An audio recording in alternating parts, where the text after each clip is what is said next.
Une sterne Inca.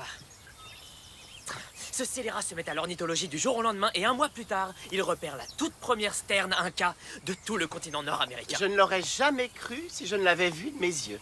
Il va de soi que cette découverte va être une source intarissable de fanfaronnade pour lui. Il va fanfaronner dans tous les cercles. Conférences, livres, visites guidées, jusqu'à ce que la source soit tarie.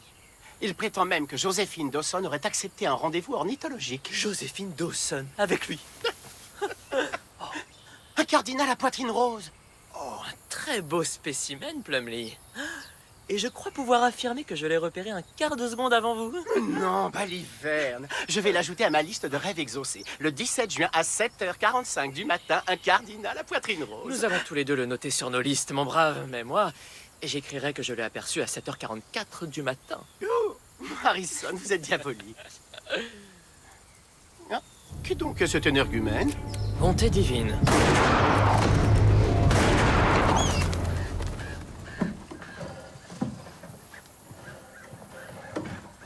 C'est certain, l'accident de chasse n'est pas une hypothèse.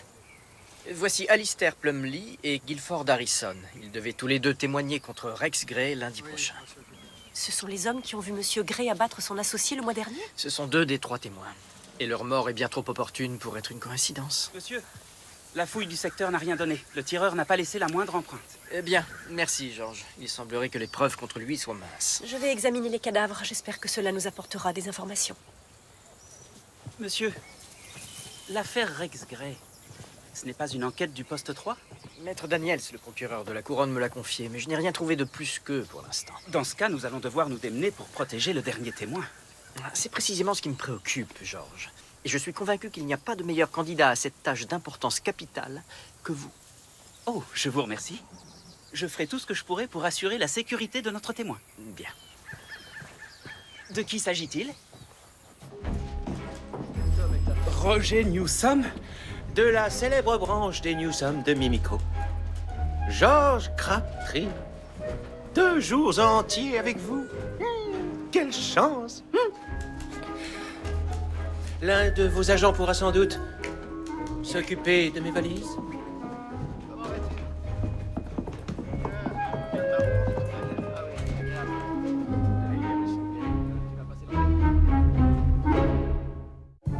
Posez-les là. Monsieur, je vous en supplie, assignez quelqu'un d'autre que moi à sa protection. Vous devez bien être capable d'oublier votre passif pendant 2 jours. Monsieur, notre passif est beaucoup trop lourd. Je vous rappelle que lors de l'enquête dans son club automobile, il a ignoré mes appels à l'aide au moment où je me faisais étrangler. Je me trouvais entre la vie et la mort et lui s'est enfui, mu par son abjecte lâcheté. Sans oublier les affronts qu'il a commis lorsque nous enquêtions dans son club de golf et chez ses cérébraux. George, vous avez relevé des défis bien plus audacieux depuis que vous travaillez ici. Monsieur, en toute franchise, je ne pense vraiment pas. J'ai très peur que ma haine profonde pour Monsieur Newsom soit telle que si l'assassin venait à tenter de le tuer sous ma garde, mon subconscient prenne le dessus sur ma capacité à empêcher le drame de se produire. Je serais de ce fait complice du meurtre contre mon gré et vous seriez obligé de me mettre en prison. Je vous concède une petite faveur. Henry vous assistera de façon à ce que le fardeau soit allégé. Higgins? Monsieur, vous tombez de Caribe dans Scylla. C'est pire que de protéger Newsom tout seul. Le procureur de la couronne a autorisé que vous logiez tous les 3 à l'hôtel Windsor House jusqu'au procès. Je ne serai pas très loin et je m'assurerai que votre subconscient ne prenne à aucun moment le dessus. Entendu.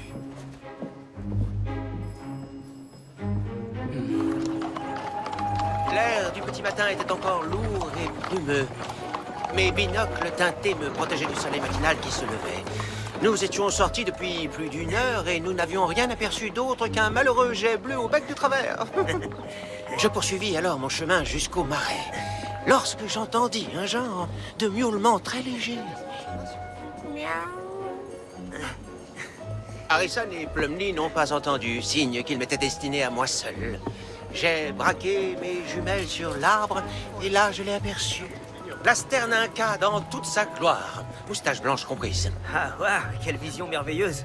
Je m'en suis approché le plus possible pour la photographier. Ces photographies prouveront que c'est moi qui ai vu la seule et unique sterne Inca de toute l'Amérique du Nord. Je serai réputé dans tous les cercles d'ornithologie, adulé même. Ah, si seulement j'avais pu passer davantage de temps avec cette beauté. Oui, mais vous avez été interrompu par un meurtre. Ah, oui, c'est vrai. Il a fallu que ce Rex Gray cède à ses pulsions meurtrières ce matin-là. Je vous trouve bien décontracté, monsieur Newsom. Les raisons pour lesquelles vos amis ornithologues ont été assassinés s'appliquent également à vous. Ce n'est pas faux, moi aussi je suis en danger. Vous serez en sécurité avec nous. Allons à l'hôtel. Mais si la maréchaussée avait suffisamment de preuves, vous n'auriez pas besoin de faire appel à mon Nous témoignage. n'avons pas grand-chose. Nous n'avons même pas l'arme du crime, alors... Je doute que vous puissiez vous faire excuser. Et si je vous disais que... Espèce de menteur! Vous n'êtes qu'un sale menteur! Reculez, monsieur. Vous devriez avoir honte, monsieur Newsom! C'est un scandale, un scandale, un scandale! Le scandale, c'est que vous sortiez affublé de cet affreux pantalon. Je vrai que vous êtes un imposteur! C'est cela. Allez-vous-en, petit Stanley Feber. Qu'est-ce que c'est que cette histoire? Oh, rien du tout. Inutile de gaspiller notre salive. Vous avez vu ce pantalon?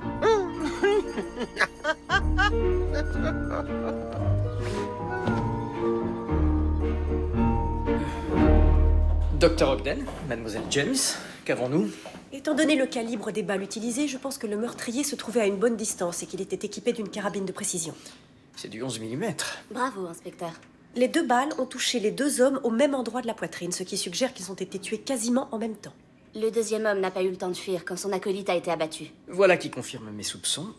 Rex Gray a engagé un tueur professionnel pour éliminer les témoins.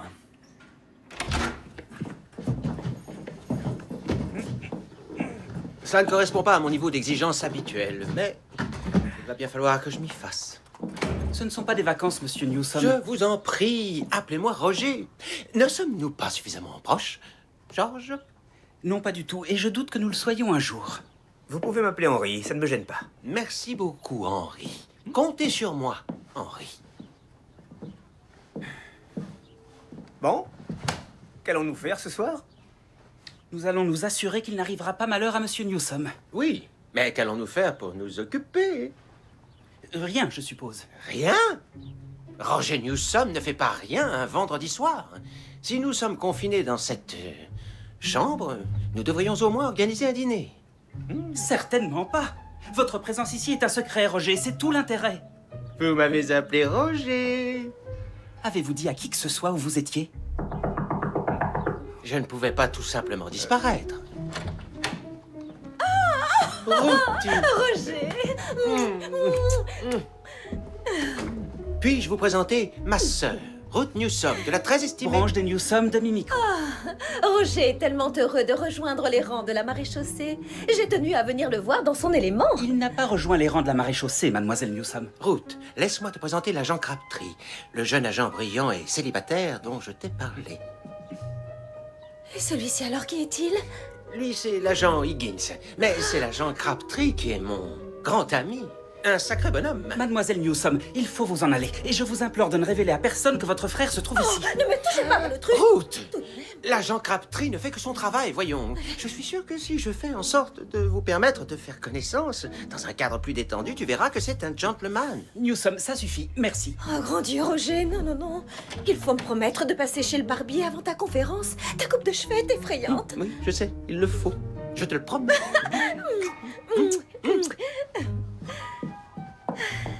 Au revoir, agent Higgins. Mademoiselle Newsom? Mademoiselle Newsom. Quelle conférence! Eh bien, je dois présenter ma découverte de la Sternaka après-demain à la communauté ornithologique. Vous ne quittez pas cette chambre jusqu'au procès, monsieur Newsom. Mais j'ai déjà réservé la salle et envoyé les invitations. Les plus grands spécialistes vont venir. Les plus grands spécialistes vont devoir attendre.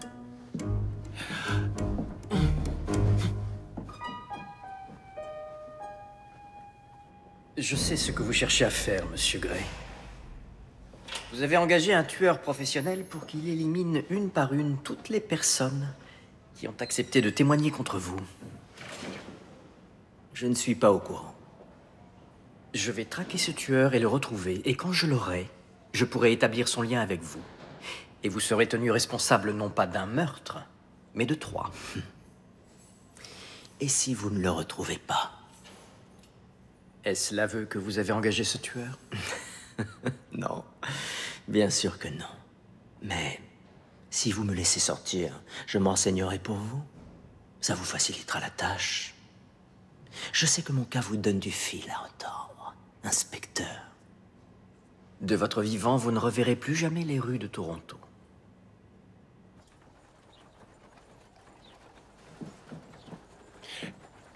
J'ai une idée. Quoi donc? Et si vous me prêtiez votre uniforme? Pourquoi? Pour que je puisse aller me faire couper les cheveux sans crainte d'être reconnu. Le tueur ne tirerait pas sur un policier. Vous n'allez pas la donner, votre conférence, alors ne vous inquiétez pas pour ça. Eh bien, je ne peux pas non plus aller au tribunal comme ceci. Dès que Rex Gray sera en prison, vous pourrez faire une orgie capillaire. D'ici là, tout le monde se moque de vous et de votre coupe de cheveux. Seul compte votre témoignage.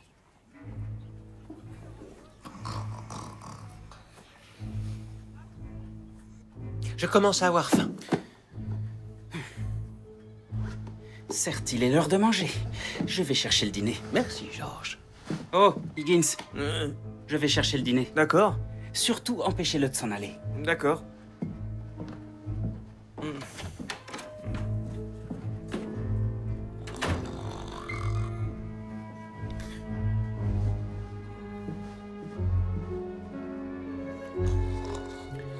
Henri, je vais me faire couper les cheveux. À plus tard.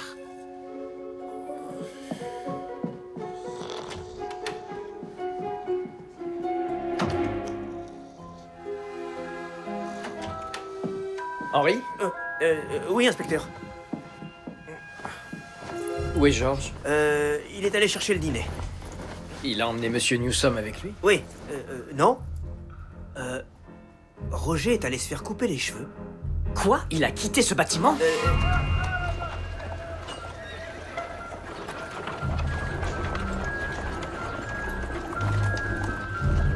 Monsieur, le voilà.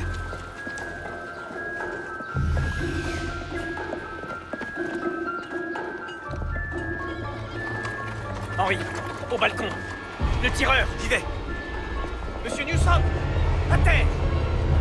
Monsieur Newsom, à terre. Levez-vous, levez-vous.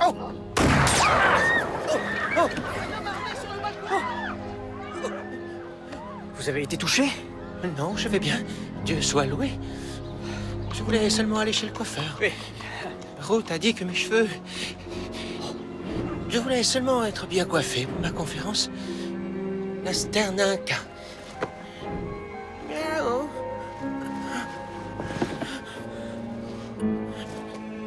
Dites ceci à Georges.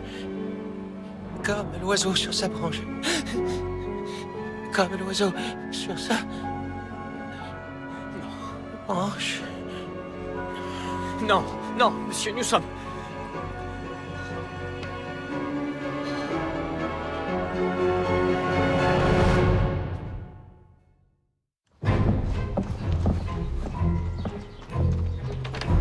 Comme l'oiseau sur sa branche? C'est cela. Il a dit, dites ceci à Georges, comme l'oiseau sur sa branche. J'ignore ce qu'il entendait par là. Il était en train de mourir, il avait peut-être perdu la raison. Dites-moi que nous avons du nouveau, inspecteur. Je suis profondément désolé, maître Daniels, mais le tireur s'est enfui sans laisser de traces. Encore?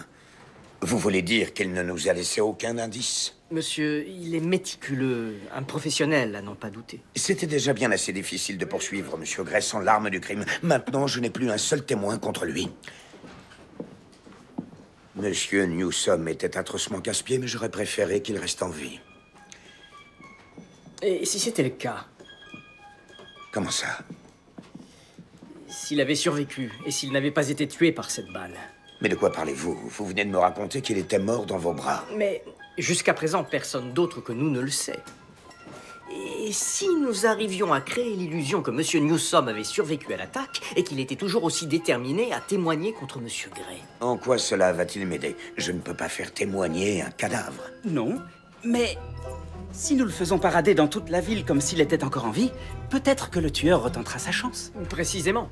Si nous pouvons attraper le tueur au moment où il essaie de tuer à nouveau Monsieur Newsom, alors peut-être que nous pourrons le forcer à témoigner contre Monsieur Gray. Vous voulez promener un mort dans toute la ville dans l'espoir que son assassin essaie de le tuer une deuxième fois? C'est ça. Vous êtes fou allié. Mais si vous obtenez la permission de son parent le plus proche, vous pouvez toujours essayer. Georges, vous voulez bien aller demander la permission à sa sœur? Monsieur, puis-je suggérer que la demande vienne plutôt de Henry Higgins? La sœur de Monsieur Newsom s'est entichée de lui. Fort bien. Henry appréciera sans doute l'occasion qui lui est donnée de rattraper sa bourde. Permettez-moi de vous présenter mes sincères condoléances, mademoiselle Newsom. Il me manquera cruellement, mais je me réjouis qu'il ait pu réaliser son souhait d'être agent de police dans ces derniers jours. Oui. Pour tout vous dire, il peut encore offrir son aide à la maréchaussée. Je ne comprends pas. C'est-à-dire, mademoiselle Newsom, qu'avec votre permission, nous aimerions tenter de ramener Roger à la vie, de le ressusciter, en quelque sorte, pour qu'il continue à nous aider à incarcérer Rex Gray. Le plan consisterait à essayer de faire... Dieu soit loué. Oh oui, oui, oui, oui, oui, oui. Bien sûr que je le permets, bien évidemment, je le permets. C'était facile. Je vais récupérer mon cher frère. Vous êtes capable de le ressusciter. Eh bien... Quand pourrais-je le Non, voir? attendez. Non, mademoiselle Newsom, Mon frère bien-aimé. Oh, Roger et moi vieillirons ensemble comme nous le voulions. Attendez, mademoiselle Quant à Newsom, vous, je ne vous remercierai jamais assez pour ce merveilleux cadeau, Henry Higgins. Le cadeau de la vie. je crois que vous avez mal saisi ce que je vous demandais, mademoiselle Newsom. Voyez-vous, Roger est effectivement décédé. Nous ne pouvons pas littéralement le ramener à la vie. Non? Non, ce serait impossible. Nous voudrions faire croire au monde qu'il est encore en vie afin d'attraper son assassin. Faire croire? Alors, nous permettez-vous de promener Roger dans la ville comme s'il était encore en vie? C'est le seul espoir que nous ayons d'attraper son assassin. Vous allez montrer Roger en public? Oui. À une condition. Je n'ai jamais coupé les cheveux de qui que ce soit jusqu'à présent. C'est très amusant. Quant à moi, je n'ai jamais maquillé de cadavre. Vous pourriez travailler la nuit aux pompes funèbres. Entre le temps que je passe ici et mes études, je travaille bien assez la nuit comme ça. Ah, c'est incroyable. Vous lui redonnez vraiment vie, mademoiselle James. William, où est-ce que tu te fais couper les cheveux? Je ne t'ai jamais entendu dire que tu allais chez le barbier. Ça n'a aucun intérêt. Mais ton barbier doit bien avoir un nom. Je ne m'en souviens pas. Toi, William Murdoch, l'homme qui n'oublie jamais rien, tu ne te rappelles pas où tu te fais couper les cheveux? Non, c'est comme ça. Je préfère utiliser ma mémoire à des affaires plus importantes. Bien, d'accord. Ce n'était que de la curiosité. Eh bien, moi, j'ai l'impression d'être en interrogatoire. Et moi, j'ai l'impression qu'on me ment. Docteur Ogden, j'ai mis assez de poudre. Ah, un peu plus, s'il vous plaît. Peut-être que tu te coupes les cheveux tout seul, c'est cela? Non. Mais si, c'est ça, non? Non, ce n'est pas ça. Ce serait extrêmement difficile de couper bien droit l'arrière. Peut-être que tes cheveux ne poussent pas. Et que tu n'es jamais allé chez le barbier. Madame Kitchen. Madame Kitchen, ton ancienne logeuse? Je retourne à la pension où j'habitais un mercredi sur deux à l'heure du déjeuner pour me faire couper les cheveux. Eh bien, puisque je suis devenue une spécialiste, peut-être me laisseras-tu m'en occuper? Oh, non, merci. Je n'aurai alors plus d'excuses pour manger de son ragoût de bœuf.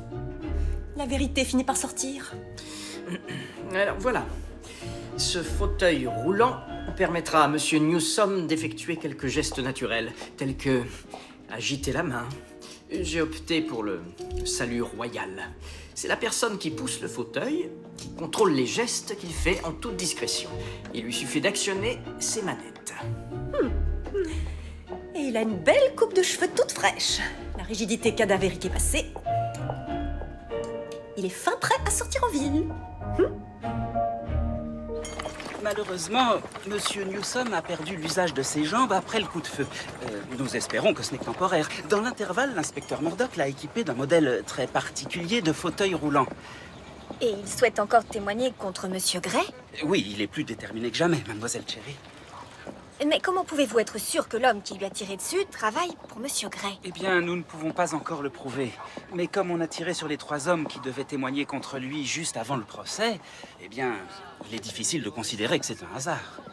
Vous avez dit que Monsieur Newsom était confiné à l'hôtel Windsor House sous votre surveillance jusqu'au procès. Mais comment a-t-il pu se faire tirer dessus dans la rue? Oui, en effet. Eh bien, il avait une affaire d'une importance capitale à régler, essentielle à la préparation du procès. Il ne pouvait pas s'y soustraire. Pardonnez-moi cette question, mais vous considère-t-il, vous ou la maréchaussée, comme responsable de son état actuel? Il n'a rien dit de tel. Bon, tenez-moi informé, agent Crabtree. Bien sûr, comptez sur moi.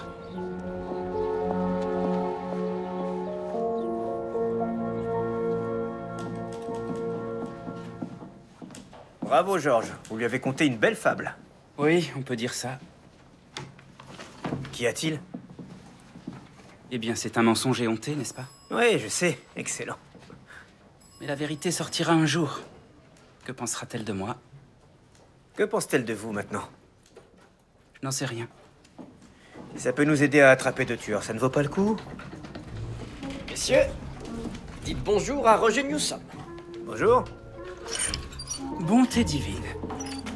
Vous ne pouvez pas le faire parler, tout de même.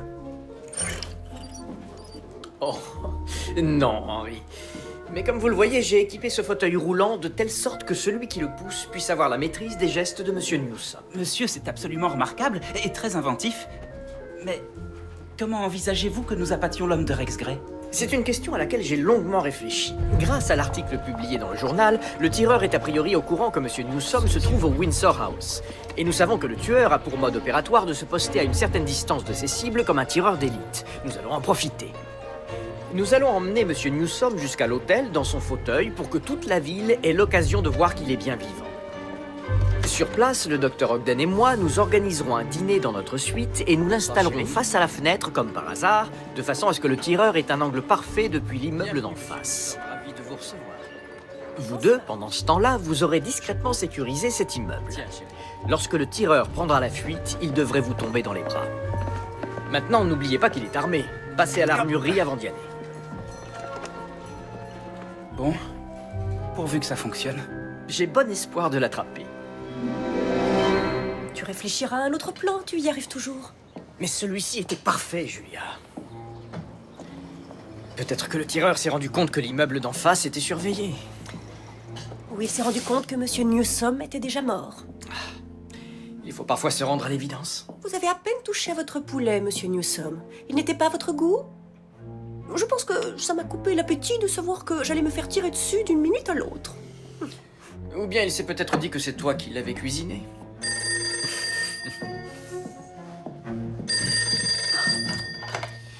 Inspecteur Murdoch. Oui, George, vous pouvez venir chercher Monsieur Newsom et le mettre au frais à la morgue pour la nuit. George, rattrapez-le. Sa main est entrée dans ma bouche. Ah, faites un effort. Voilà, c'est bien. Il est bien accroché. C'est parti. Higgins, essayez de faire avancer ses pieds. Ses pieds, comme ceci.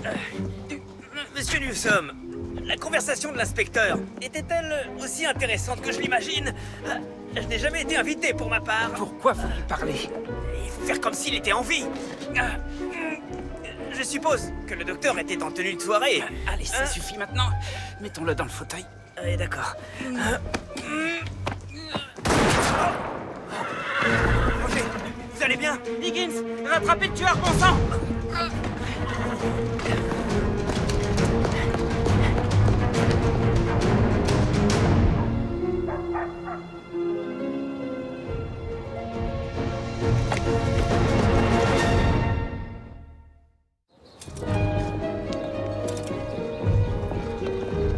Encore une balle de 11 mm, en plein cœur. Elle lui aurait été fatale s'il n'avait pas déjà été mort. Merci. Une fois de plus, c'est tout ce que le tireur a bien voulu nous laisser. Nous allons devoir faire une croix sur notre plan. Le tireur ne doit plus avoir de doute sur la mort de sa cible à l'heure qu'il est. Pas nécessairement. Voici mon gilet résistant aux balles. Le fusil. Vos oreilles.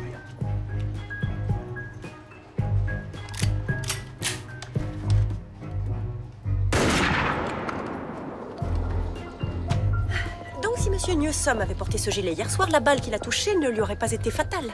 En théorie. En théorie. Donc tu veux que nous le ramenions à nouveau à la vie? Si ça ne vous ennuie pas trop. Comment allons-nous convaincre le tueur que Newsom le portait? Demandez à votre ami du journal d'écrire un autre article sur la façon dont Monsieur Newsom a encore échappé au tireur, qui avait de toute évidence lu le premier article. Bien.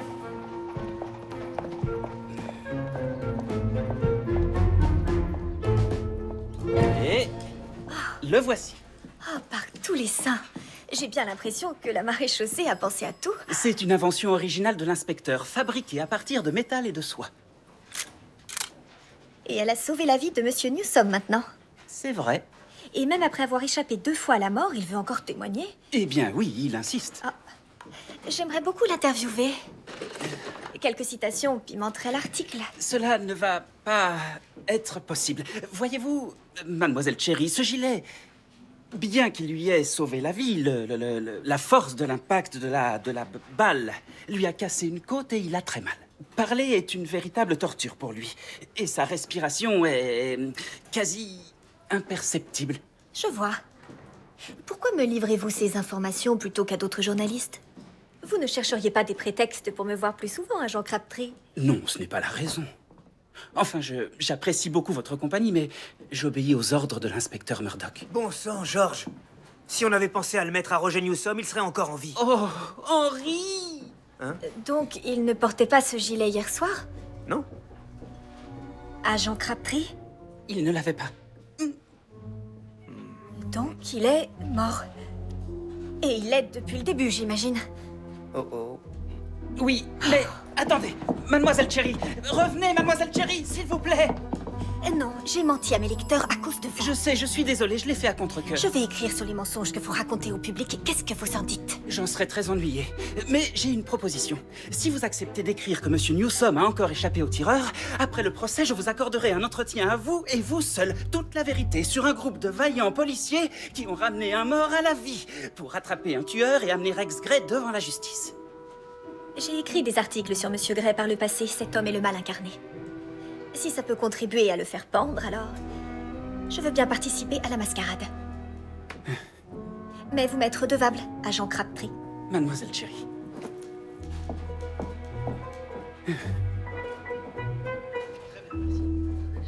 Il faut que nous exposions Monsieur Newsom au grand jour, mais dans un espace clos, de manière à pouvoir attraper le tueur.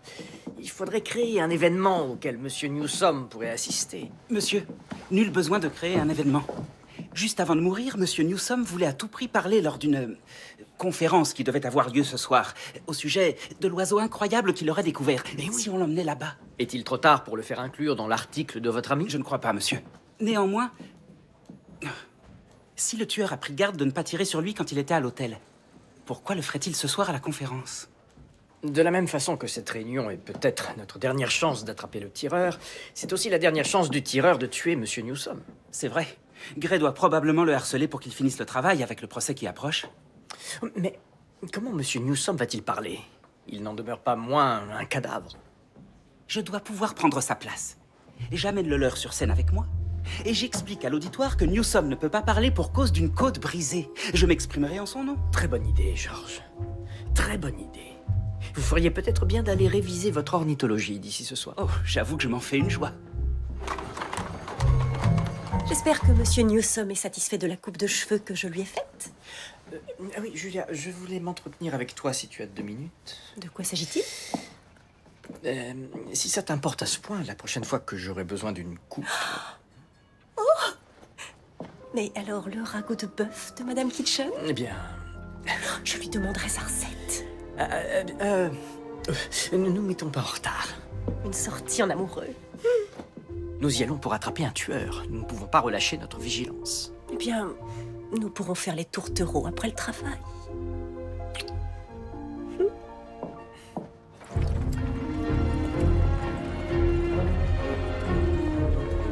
Henri, je veux que vous et les autres agents, vous vous postiez tous ici devant la salle, prêts à appréhender le tireur s'il s'échappe. Oui, monsieur. J'ai fait verrouiller l'issue de secours, vous n'aurez qu'à vous préoccuper de l'entrée principale et des accès latéraux. Bonne idée, monsieur. Eh bien, C'est un oiseau intéressant, cette sterne inca. s'il y a un coup de feu, vous devriez l'entendre de là où vous vous trouvez. Avec les autres agents, soyez prêts à l'intercepter. Georges? Monsieur, je fais de mon mieux pour imiter le miaulement si distinctif de la sterne inca. Alors, positionnons-nous à l'intérieur et préparons-nous. Henri, ne me laissez pas s'échapper. L'air du petit matin était encore lourd et brumeux. Excusez-moi, était encore lourd et brumeux. Monsieur Newsom était sorti depuis plus d'1 heure et n'avait rien vu de plus qu'un malheureux jet bleu au bec de travers. Mais une force supérieure le poussa à poursuivre. Un appel irrésistible, en quelque sorte. Excusez-moi. Que nenni, pas un appel. Quelque chose de plus puissant. Et donc, Monsieur Newsome poursuivit son chemin sans relâche. C'est alors qu'il entendit un genre de miaulement en provenance d'un arbre. Miaou. Il s'approcha à pas de loup de l'arbre et c'est alors qu'il vit ceci. Une sterne Inca, la première à avoir été observée dans toute l'Amérique du Nord. Le moins qu'on puisse dire, c'est qu'il s'agit d'une découverte capitale qui remet en cause toutes les certitudes que les ornithologues s'étaient forgées sur les flux migratoires. Sornettes! Ce sont des sornettes! Ce que vous voulez nous faire croire, Monsieur Newsome, est un mensonge. Oui, C'est- absolument. c'est Je suis d'accord avec ce impossible. Monsieur Faber, comment pouvez-vous contredire cette photographie clairement prise dans notre région? Je ne sais pas, mais c'est impossible. Je vous assure que c'est la vérité. Je veux l'entendre de la bouche de Monsieur Newsome en personne, pas de son porte-parole. Arrêtez! Poussez-vous!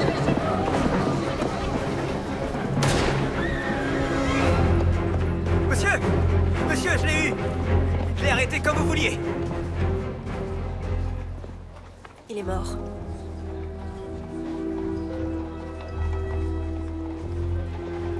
Il nous fallait en vie, ce n'est pas croyable, Henri! Je suis désolé, monsieur.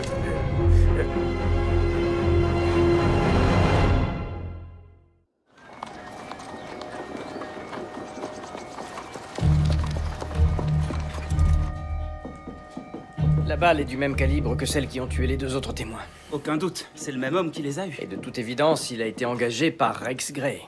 Mais on n'arrive pas à établir de lien formel. S'il n'y a plus de témoins du meurtre, Rex Gray va être libéré? Hélas, je ne vois aucune autre issue que d'appeler le procureur de la couronne et lui expliquer que la plaisanterie est terminée. J'ai élucidé l'affaire! J'ai élucidé l'affaire! À quelle affaire faites-vous référence, monsieur Faber? Voici la grande découverte de Roger. Une sterne Inca morte. Je vous l'avais bien dit qu'il mentait. Comment pouvez-vous être sûr que c'est bien celle qu'il avait photographiée? Parce que je l'ai trouvée chez lui. Ruth Newsome vous l'a donnée? Non. Vous êtes entré par effraction? Non, jamais je ferai une chose pareille. J'ai vu que la fenêtre était ouverte. Un oiseau empaillé, pourquoi vous acharnez-vous à ruiner la réputation d'un mort? Parce que je savais qu'aucune sterne Inca n'aurait pu se trouver ici à Toronto et tout le monde a choisi de croire Roger et ses fadaises. Comment pouvez-vous en être sûr? C'est simple. La sterne Inca est une espèce endémique de l'Amérique du Sud qui vit exclusivement au-dessus du courant marin de Humboldt. Sa migration jusqu'au Canada est parfaitement impossible. Oh, quel idiot! S'il avait eu l'idée de s'informer, il aurait choisi un oiseau qui aurait pu avoir une chance de migrer jusqu'ici. Alors d'après vous, monsieur Newsome aurait fait venir l'oiseau depuis l'Amérique du Sud de façon à le découvrir au Canada? Oui. Il a dû mourir au cours du voyage. Ce qui fait de lui un tueur d'oiseaux. Donc il a empaillé la sterne et l'a placée sur une branche d'arbre de façon à faire sa grande découverte. Oui, oui, exactement. De ce fait, pour placer l'oiseau sur la branche, il a dû grimper à l'arbre. Comme l'oiseau sur sa branche. Comme l'oiseau sur sa branche. L'oiseau sur sa branche. Monsieur? Les dernières paroles de monsieur Newsome. Au départ, je n'étais pas sûr de ce qu'il voulait dire, mais il se pourrait qu'il ait tenté de nous révéler qu'il avait vu autre chose du haut de l'arbre dans lequel il avait placé cet oiseau. C'est vrai qu'il a suggéré à un moment qu'il en savait davantage sur l'affaire que ce qu'il disait. J'ai cru qu'il cherchait à se défausser. Il faut trouver cet arbre. Comment allons-nous faire? Apportez les photographies de monsieur Newsome. Oui, oui, très bonne idée. Quant à vous, monsieur Faber, vous resterez ici. Vous serez inculpé pour le vol avec effraction de l'oiseau de monsieur Newsome. Mais j'ai élucidé l'affaire. Donnez-moi l'oiseau. Par ici. Donc, monsieur Newsome a vu l'oiseau et l'a photographié de bon matin. C'est cela, monsieur. L'air était encore lourd et brumeux. Donc, les rayons du soleil devaient venir de là-bas, ce qui veut dire que c'est peut-être notre arbre. Monsieur, je trouve surprenant que monsieur Newsome ait grimpé à un arbre. Il semblait très attaché à ses pantalons.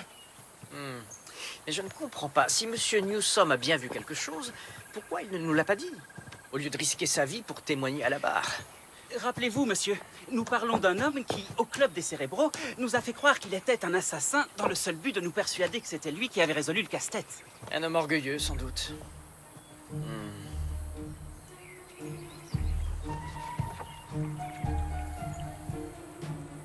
Cette plume pourrait-elle provenir de notre volatile?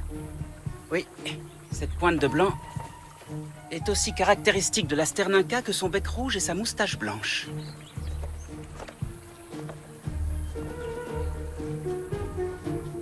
Ah oui. Oui, c'est bien celui-ci. C'est dans cet arbre que M. Newsom a placé son oiseau. Sur cette branche. Avant d'entraîner ses amis ornithologues amateurs jusqu'ici pour qu'ils soient témoins de sa fausse découverte. Ce dont il ne se doutait pas, c'est qu'il s'apprêtait à voir au loin Rex Grey abattre son associé. Sans attendre, ils ont pris leurs jambes à leur cou, abandonnant le précieux oiseau. Newsom a dû retourner le chercher quand la police était repartie. En le récupérant, il a dû avoir le même point de vue de la scène du crime que celui que j'ai maintenant. Et c'était probablement à ce moment-ci de la journée.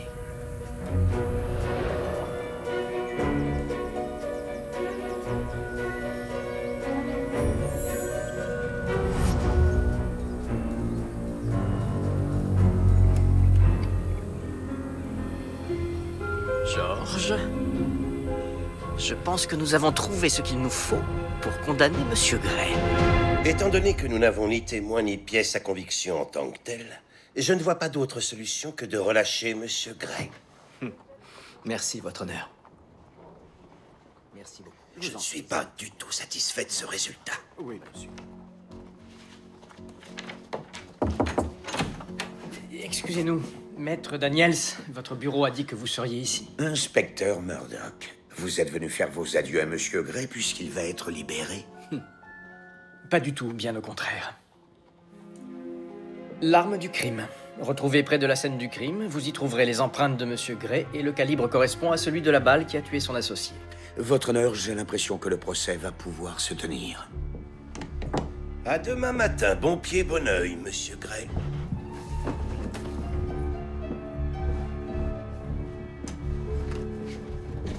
Que faites-vous avec cet oiseau?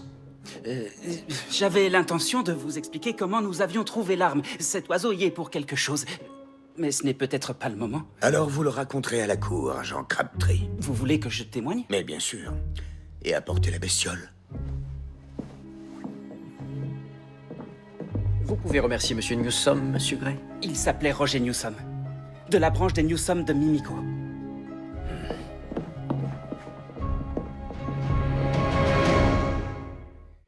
J'ai eu plus d'une prise de bec avec Monsieur Newsom au cours de ces dernières années. Et je dois dire que depuis qu'il est mort, j'ai vraiment appris à l'admirer.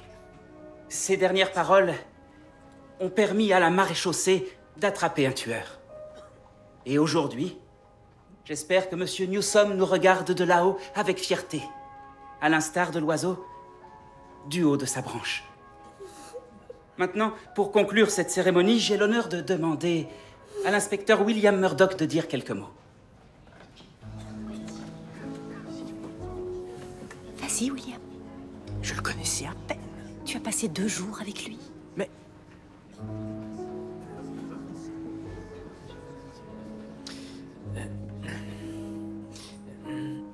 J'ai eu l'occasion, dernièrement, de dîner avec Monsieur Newsom. Et je peux vous assurer que ses manières à table étaient irréprochables. Bravo, inspecteur, bravo. Je voulais vous dire, je suis sincèrement désolé que nous n'ayons pas pu ressusciter Roger. Et vous êtes prêt à me le montrer, Henry? Mademoiselle Cherry, je ne vous avais pas vue. Un bon journaliste sait se faire oublier. J'imagine que je vous dois un article. J'ai le temps, si vous êtes disposé à le faire. Allons-y. Tu vois que c'est follement amusant. C'est un loisir pour des gens qui ont tellement de temps qu'ils ne savent pas comment l'occuper. Pas pour un médecin légiste ou un inspecteur de la maréchaussée. Il faut savoir trouver un équilibre entre le travail et le plaisir. C'est un peu trop plaisant à mon goût. Si seulement nous pouvions trouver un oiseau à observer. Il y a des oiseaux partout. On en aperçoit en allant faire notre marché. Je ne vois pas l'intérêt de faire tout ce chemin pour voir des choses qui existent partout. Certes, mais ici on peut les observer dans leur habitat naturel. Mais pourquoi? Ils se comportent de la même façon ici qu'en ville. Ils volent, ils se perchent, ils chantent. Tu dois tout de même apprécier la tranquillité de ce lieu idyllique, non? C'est vrai, c'est très calme. Et isolé de tout. William, on pourrait nous surprendre. Oh, regarde, William! Oh, c'est un chardonneret jaune! Ou une paruline jaune, tout bêtement. Peu importe. C'est un spécimen magnifique, hein? C'est très excitant.